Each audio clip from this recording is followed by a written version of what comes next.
for the next 2 years. Defense spending will match the request made by the Pentagon and will reflect what the President signed into law with the National Defense Authorization Act. The bottom line is that thanks to President Trump, we can now have the strongest military we have ever had. Additionally, this deal increases the debt ceiling to March of 2019, which moves us away from crisis to crisis budgeting. It also ensures funding for our other critical priorities, including rebuilding America's crumbling infrastructure, tackling the opioids epidemic, and taking care of our great veterans. To discuss this agreement in more depth from a military perspective, we have Secretary Mattis here with us today. Secretary Mattis will come up to make a brief statement and take a few questions on the importance of funding our armed forces, and then I will be back up after him to answer questions on news the day. Thank you, Mr. Secretary. Thanks. Well, good afternoon, ladies and gentlemen, and thank you for taking time out of your schedules to be here today. I've spent the last day and a half on Capitol Hill briefing the members of Congress on our 2018 National Defense Strategy. I'm heartened that Congress recognizes the sobering effect of budgetary uncertainty on America's military and on the men and women who provide for our nation's defense. 2 days from now, I will visit our nation's first Security Force Assistance Brigade at Fort Benning as they prepare to deploy to Afghanistan. To advance the security of our nation, these troops are putting themselves in harm's way, in effect, signing a blank check payable to the American people with their lives. Our military has been operating under debilitating continuing resolutions for more than 1,000 days during the last decade. During last week's State of the Union address, President Trump said, "Weakness is the surest path to conflict." In a world awash in change with increasing threats, there is no room for complacency. Failure to implement or fund the 2018 National Defense Strategy will leave us with a force that could dominate the last war, yet be irrelevant to tomorrow's security. We need Congress to lift the defense spending caps and support a 2-year budget agreement for our military. America can afford survival. For too long, we have asked our military to carry on stoically with a success at any cost attitude. The fact that our volunteer military has performed so well is a credit to their dedication and professionalism. We expect the men and women of our military to be faithful in their service, even when going in harm's way. We have a duty to remain faithful to them. Absent a budget this year, America's military will not be able to provide pay for our troops by the end of the year. We will not be able to recruit the 15,000 Army soldiers and 4,000 Air Force airmen required to fill critical manning shortfalls. We would not be able to maintain our ships at sea with the proper balance between operations and time for training and maintenance. We would have to ground aircraft due to a lack of maintenance and spare parts, degrading our pilots' proficiency. We would deplete the ammunition, training, and manpower required to deter war. And we would delay contracts for vital acquisition programs necessary to modernize our force. I cannot overstate the negative impact to our troops and families' morale from all this budget uncertainty. Today's congressional action will ensure our military can defend our way of life, preserve the promise of prosperity, and pass on the freedoms you and I enjoy to the next generation. Thank you. I can take a couple questions here. Yes, sir. General, how damaged would a shutdown be? Would a government shutdown be, given that we have this deal, if there was a decision to shut the government down because, for example, the wall wasn't funded in this deal, how bad would that be to the military?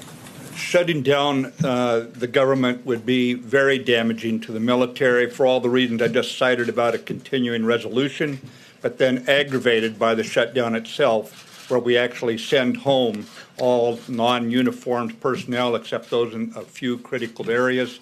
It just paralyzes everything that we do if we go into that, other than the ongoing active operations at sea, and there the troops will continue to fight, the ships will stay at sea, but the bottom line is training's delayed, the impact just ripples through the force, and it doesn't just happen today, it ripples on as people who are not flying are no longer gaining the level of skill that you and I would associate with them even a year from now when they're promoted. Yes, sir. Mr. Secretary, you mentioned you've been spending the last day and a half on Capitol Hill. This is a Senate arrangement.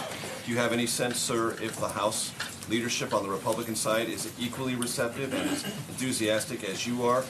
And also, service secretaries, particularly the Navy Service Secretary, has said the funding problems are not maybe a direct cause, but contributed to the deaths of seamen in the South China Sea, the two most recent accidents. Can you tell the country, if this money is in fact provided, all of the problems associated with training, maintenance, that have been plaguing the military will be eliminated?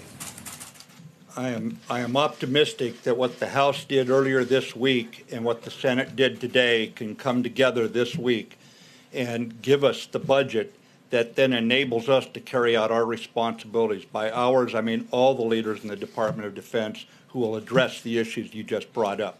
Obviously, a lot of work goes into the execution then, the quality of the training, but you can count on us. We'll earn your trust on this. We will spend the money wisely. Mr. Secretary, if I could ask you about the recently released nuclear posture review. Yes. Calls for smaller yield nuclear weapons to be added to our arsenal. You're on record as saying there's no such thing as a tactical nuke. Anytime a nuclear weapon is used, it's a strategic game changer. So how does this new posture review add to global stability? Yeah. Because there are many people who believe that if you've got a smaller yield nuclear weapon, you might be more inclined to use it. Right. Remember that what we're talking about here is the nuclear deterrent. And in that nuclear deterrent, we believe that some nations could miscalculate, one in particular, and that nation could assume that if they used in a conventional fight a small yield bomb, we would not respond with a very large yield bomb. Our response to this is to make a small yield bomb and say, don't miscalculate. It's a deterrent. Remember, deterrence is dynamic. It changes from year to year, from decade to decade. We have to address deterrence in its current construct. So we do this. The idea is to raise the threshold. Don't even think about lowering the threshold to a conventional fight and escalating it to one small yield nuclear weapon, strategically changing the game, and then think our choice is either surrender or suicide, as Dr. Kissinger put it. Yes, ma'am. Can you talk about where things are in the planning stages for this military parade the president is seeking, and what any cost estimates you have at this point are? As I think we're all aware in this country of the president's affection and respect for the military. We've been putting together some options. We'll send them up to the White House for decision. A question about North Korea, but also follow up on Catherine's question there. You just laid out the argument for fully funding the military, why you think every dollar counts. So why divert time, energy, financial resources to the planning of a parade, as the president has asked? Again, I think that what my responsibility is to make certain I lay out the strategy and make the argument for the oversight of Congress to make a determination of fully funding us. As far as the parade goes, again, the president's respect, his fondness for the military, I think is reflected in him asking for these options.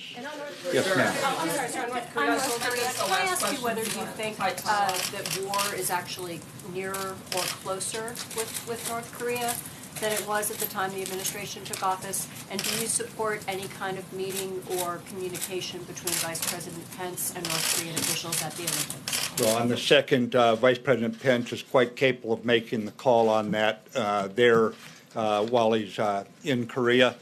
As far as the situation with Korea, it is firmly in the diplomatic lane.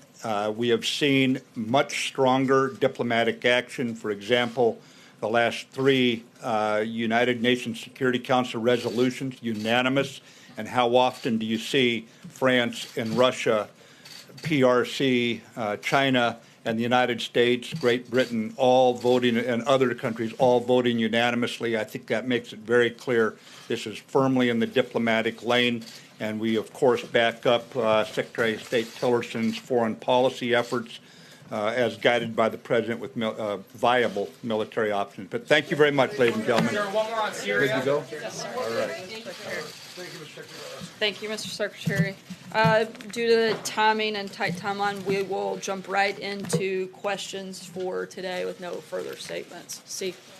Nancy Pelosi is wanting to add immigration to this emerging budget deal on the Hill. Is that something the president would like to see?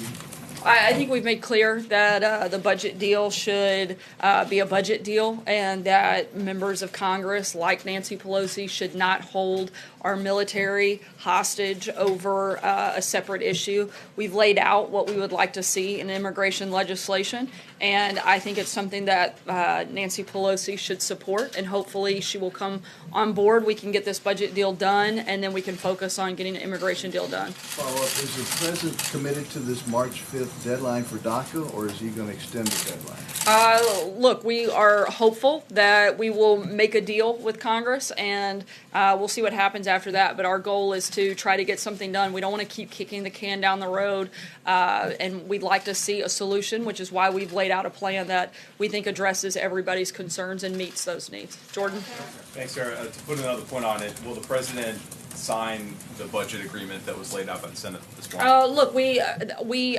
applaud the steps forward that they've made, but we're going to need to see what is in the final bill. But we're certainly happy with the direction that it's moving, particularly that we're moving away from the crisis budgeting that we've been on in the past. Major? Would you like the House to pass the Senate deal? We would like to move forward on this front, but again, we want to see the final components. But yes, we're supportive primarily because it meets several of the things that we laid out, including ending the crisis budgeting, and also helps meet the needs of the military and defense spending as were laid out by General Mattis. Question, could you clarify the status, security clearance of Rob Porter, and if the president has confidence in him as a staff secretary? I can give you two statements, as has always been our policy when it comes to security clearances. We don't comment on them. I'm not going to change that today.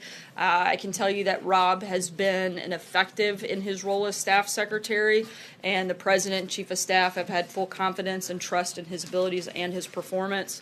In a more of an update on that front, Rob has put out a statement which I can read to you now, and I think it will address some of those other questions. These outrageous allegations are simply false. I took the photos given to the media nearly 15 years ago, and the reality behind them is nowhere close to what is being described. I've been transparent and truthful about these vile claims, but I will not further engage publicly with a coordinated smear campaign. My commitment to public service speaks for itself. I've always put duty to country first and treated others with respect. I am deeply grateful for the opportunity to have served in the Trump administration and will seek to ensure a smooth transition when I leave the White House. Sarah, is he going to be leaving the White House anytime soon? There was some conversation a couple of months ago that he was at least contemplating that. He is going to be leaving the White House. It won't be immediate, but he is resigning from the White House, but is going to stay on to ensure that there's a smooth transition moving forward from here. Sarah, thanks. Less than 18 hours ago, the White House released several statements praising Rob Porter, his service. Obviously, he's somebody who's very close with the president. So why would the president accept his resignation if the president thinks he did nothing wrong? Look, I think that was a personal decision that Rob made, and one that he was not pressured to do, but one that he made on his own. Catherine? Can we clear up the matter of the security clearance? Did he have one or not? As I just said, I'm not sure why this is complicated. We've addressed it quite a few times in many circumstances. As has always been the policy at the White House, we don't discuss security clearances one way or the other. John? Sarah, can I ask you about the Democratic memo? We understand, and Chief of Staff Kelly illuminated this yesterday, that this memo is different in terms of its content than the Republican memo was. General Kelly said it's not as clean as the GOP memo was. Republicans who have read the memo are saying that it contains a substantial number of references to sources and methods. My question to you is, do you believe that the White House is I don't want to say being sandbagged, but being put in a difficult position by the Democratic minority, forcing you to make redactions or hold back this memo so it can draw a contrast with your treatment of the GOP memo? I'm not going to make speculations at this point. We're still going through the process that we went through with the Republican memo. We're going to continue to do that, and once that's completed, we'll have something further to add. But as of this point, we don't. John? Sir, can you clarify, the president yesterday said that he would like to shut the government down if he doesn't get funding for the wall, border security. Is what he said yesterday now no longer operative? He's going to support a 2-year spending bill without funding for the wall? Look, as I said yesterday, the focus for us has always been to get a 2-year budget deal. We've also laid out what the priorities that we want to see in any immigration legislation, and we expect to see that. We do want to, that we've made no secret the president wants funding for the wall and he wants border security, and we expect to see that reflected in the budget. He said he wanted to shut the government down if he didn't get it. Now that's no longer operative? Is that no longer the position? No, the position hasn't changed, and I addressed this yesterday. The president is making the point, the only people that have shut the government down are the Democrats. We haven't shut the government down. We've laid out exactly what we want to happen, and we're working towards achieving those goals. He was the one that said he wanted to shut the government down. I'm not understanding.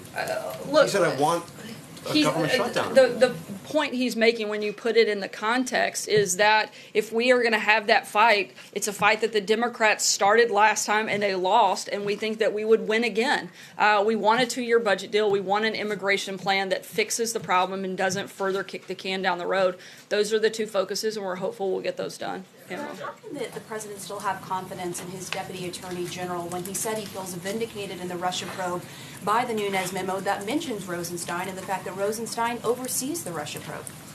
Look, as I said yesterday, the president feels vindicated because he feels like the Russia investigation has been politically motivated witch hunt for the last year, and the memo clearly vindicates the president's position that there was political bias. Has he actually read the Democrats' memo? You said he has seen it, but has he actually read? He has, and I told you also that he had met with the deputy attorney general to discuss the differences yesterday. And just really quickly, General Mattis was saying that the president has great affection for the military, but he has yet to visit Iraq and Afghanistan. Wouldn't that be the ultimate way to honor the troops by going there rather than a parade? Look, I think there are a lot of different ways. Nothing has been decided or locked in stone. This is in the early discussion phases, and it's something the president is looking at, not just a way that he can, but that the entire country can come together and show support and honor our military.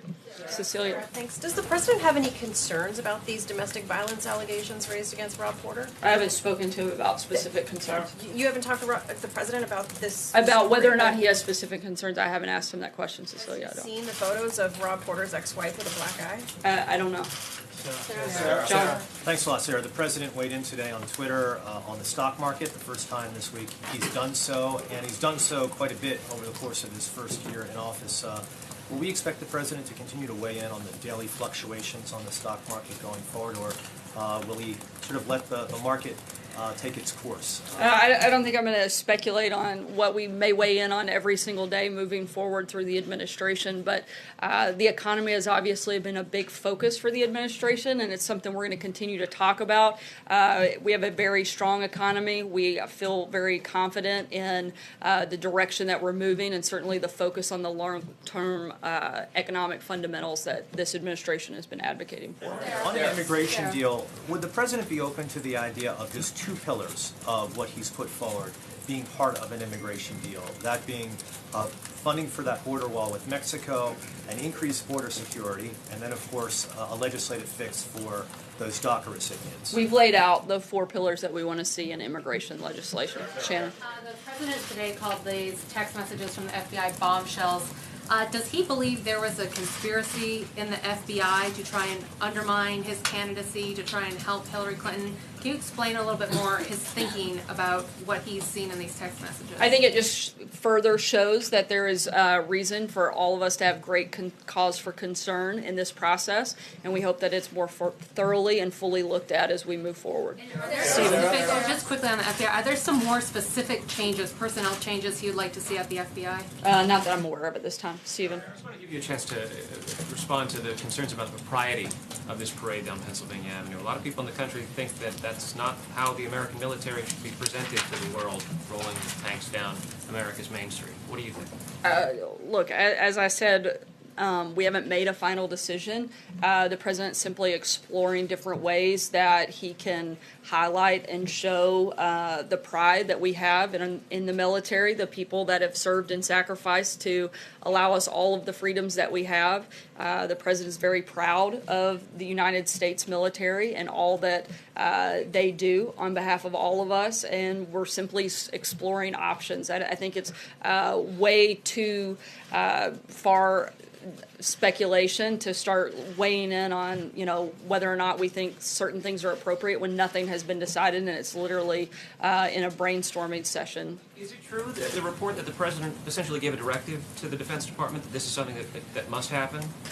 No, the president asked them to look at different ways and explore and see what those options look like, as the secretary said. Take one last question. Sarah, to follow up on these text messages, does the president believe that former President Obama was involved in the investigation, the Russian investigation against him, which is what alleged between those texts between Peter Strzok and Lisa Page? I'm not aware of that specific concern, but I think that there is a lot within those text messages that gives us great cause for concern, and we, again, hope that they look at them thoroughly and investigate this process more fully. Thanks so much, guys. You were ready to